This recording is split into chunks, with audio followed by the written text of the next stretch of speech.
بہت مشکل ہے بھائی یہ اب ایسی بات ہاں کرنا بھی اس وقت، بالکل. خیر. اب نہیں ہو سکتا۔ اچھا مشرف. Thank you. اچھا اب جب آپ نے یہاں پر بھی زندگی بھر اور ابھی بھی آپ ماشاء اللہ مجالس وغیرہ میں شرکت کرتے ہو، تو اس میں ایک چیز یہ بتائیں کہ جو مجالس کے اندر عام طور پر مصائب تو چلے ٹھیک ہے وہ ذرا مشترکہ سے ہے، لیکن جو مسائل یا جن مباحث پہ گفتگو ہوتی تھی، تو اس سے میں ایک چیز سمجھنا چاہ رہا ہوں آپ سے. تو ہمارے ہاں جیسے امام حسین کے قیام کے حوالے سے بھی تعبیرات مختلف ہیں، اور شیعوں کے اندر یعنی اس کو کوئی ڈینائی نہیں کر سکتا، ظاہر سی بات ہے، اور مستند کتابوں میں سب موجود ہے. لیکن اب جو دور آیا ہے اس میں ایسا لگتا ہے جیسے ان کی صرف ایک انقلابی اور سیاسی تعبیر پہ زور ہو گئی ہے. تو کیا آپ کو بھی یاد ہے کہ آپ کے بچپن سے لے کر ابھی تک جو آپ مجالس سنتے رہے اس کے اندر اس پہلو پہ اتنا زور دیا جاتا تھا، یا یہ انقلاب ایران کے بعد جو اس کو بہت زیادہ فوکس کیا گیا اس حوالے سے، تو یا اس میں یہ تبدیلی آئی؟ جی جی، یہ بہت اچھا سوال ہے۔ میرا خیال ہے کہ زمانے کے ساتھ جو ہے لوگوں کے موضوعات بدلتے رہتے ہیں۔ دیکھیں میں اتنا زیادہ پرانا نہیں ہوں کہ انقلاب سے پہلے کی مجالس مجھے یاد ہو۔ نہیں وہ آپ کو یاد ویسے نہیں، پہلے لیکن اب پیدا تو ہو گیا ہاں تھا۔ میں نہیں نہیں، میں یہاں پر ویسے ایک ضمنی بات کر دوں، کیونکہ انقلاب کے جی کافی عرصے بعد تک بھی پاکستانی شیعوں میں انقلاب ایران کے حوالے سے کوئی اتنی زیادہ آگاہی یا اس طرح کی چیزیں نہیں تھی. یہاں پر وہ روایتی ہندوستانی تشیع ہی کی چیزیں جی موجود تھیں. جی، تو اس وجہ ایک تو سے یہ میں کہ آپ کو جو اس سے پہلے موضوع نہیں لے کے جا رہا جی، ہوں. ایک تو یہ کہ موضوعات کے حساب سے جو اشرے پڑھنے شروع کیے تھے، وہ میری معلومات کے مطابق، ہو سکتا ہے میں غلط ہوں، وہ علامہ رشید ترابی نے کیے تھے۔ اچھا. اس سے پہلے ایران عراق میں بھی کہیں اور اس طرح نہیں ہوتا تھا، وہاں مجالس ضرور ہوتی ہیں امام حسین کے غم میں، اور آ، بعض لوگوں نے دن بھی مقرر کیے ہوئے ہیں کہ کس دن کون سی مجلس، جیسے آج 7 تاریخ ہے پاکستان میں، ہوں. تو یہ حضرت قاسم کی ہے، 8 تاریخ حضرت عباس کی ہے، تو یہ دن بھی مقرر کیے ہوئے، تو اس حساب سے مجالس پڑھی جاتی ہیں ہر جگہ پہ۔ لیکن یہ جو پورے عشرے کا موضوع مقرر کر کے اور 10 مجلسیں ایک ہی موضوع پہ پڑھنی، یہ کام غالباً علامہ رشید ترابی نے شروع کیا، اور پھر اور لوگوں نے بھی شروع کر دیا۔ تو اب اس میں توحید اور شہادت، توحید اور امامت، اور جو بھی موضوعات ہیں اس طرح کے انہوں نے شروع میں مقرر کیے، پھر اور لوگوں نے ان کی پیروی کی۔ تو یہ انقلاب کے بعد اگر یہ انقلابی نظریہ آیا ہے اور اس بارے میں سیاسی کہنا چاہیے کہ سیاسی امور شامل کیے ہیں، تو یقیناً اس میں انقلاب ایران کا ہاتھ ہے۔ لیکن یہ شاید پنجاب سائڈ پہ ہوا ہوگا، میں بہت بچپن میں پنجاب سے آ گیا تھا، تو میں نے بعد میں کوئی ایک آدھی محرم کیا ہے پنجاب جا کے، باقی سارے میں نے کراچی میں کیے ہیں۔ کراچی میں نا اس طرح زور نہیں ہے۔ مجھے یاد ہے ایک مولانا جان علی شاہ، شاید ابھی پڑھتے ہوں گے مجلس، ان کا ایک اشرہ ہوتا تھا، وہ بالکل ISO کے طریقے جعفریہ کے کوئی رہنما ہے۔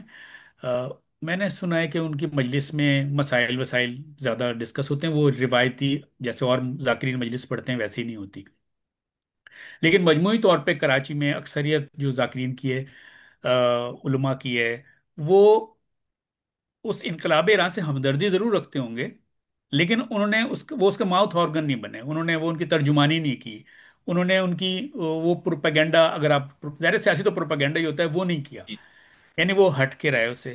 میں- میرے اپنے جو میرے اپنے تائے بھی مجلس میں پڑھتے تھے، مطلب وہ اس طریقے سے اتنے زیادہ مشہور کہنا چاہیے عالم نہیں تھے، مولانا ابو علی شاہ ان کا نام تھا، لیکن وہ بڑے سخت خلاف تھے انقلاب ایران کے، اور اس طرح کی تعبیر کے، اور ایک دفعہ ان پہ قاتلانہ حملہ بھی ہوا، اور جنہوں نے حملہ کیا اتفاق سے مجھے بعد میں ان میں سے ایک صاحب سے میری گفتگو بھی، میں نے اس بارے میں لکھا بھی ہے۔